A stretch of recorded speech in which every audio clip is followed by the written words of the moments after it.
এ বিষয়ে বিস্তারিত জানাতে আমাদের সাথে যোগ দিচ্ছেন সহকর্মী রাজীব হাসান।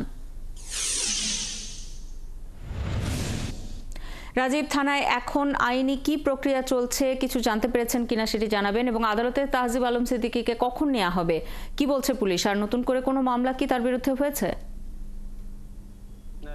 নিশ্চয় জানেন যে গত রাতে ঢাকার সাভার এলাকা থেকে র‍্যাব ৪ ঝিনাইদহ ২ আসনের সাবেক সংসদ সদস্য তাহজিব আলম সিদ্দিকী শমীকে গ্রেপ্তার করে আজ সকাল ৯টার দিকে ঝিনাইদহ সদর থানা পুলিশের কাছে হস্তান্তর করে।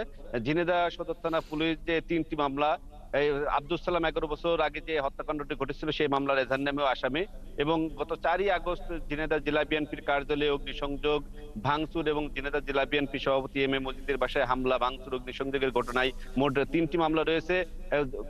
জাস্ট মাত্র ৫ মিনিট আগেই ঝিনাইদহের এই সাবেক এমপি তাহজিব আলম সিদ্দিকী শমীকে আদালতে নেওয়া হয়েছে, এবং পুলিশের পক্ষ থেকে যেটি বলা হয়েছে যে ৩টি মামলায় তাকে গ্রেপ্তার দেখানো হয়েছে এবং তাকে রিমান্ডের জন্য আবেদন করা হবে।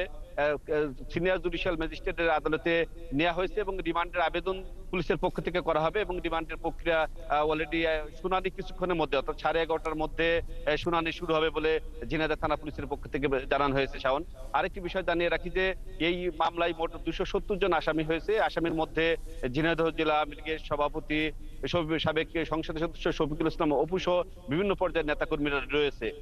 শাওন, খবর রাখতে থাকুন, নিশ্চয়ই পরবর্তীতে আবারও প্রয়োজনে ফিরবো আপনার কাছে। আমাদের সাথে যুক্ত হয়েছিলেন সহকর্মী রাজীব হাসান।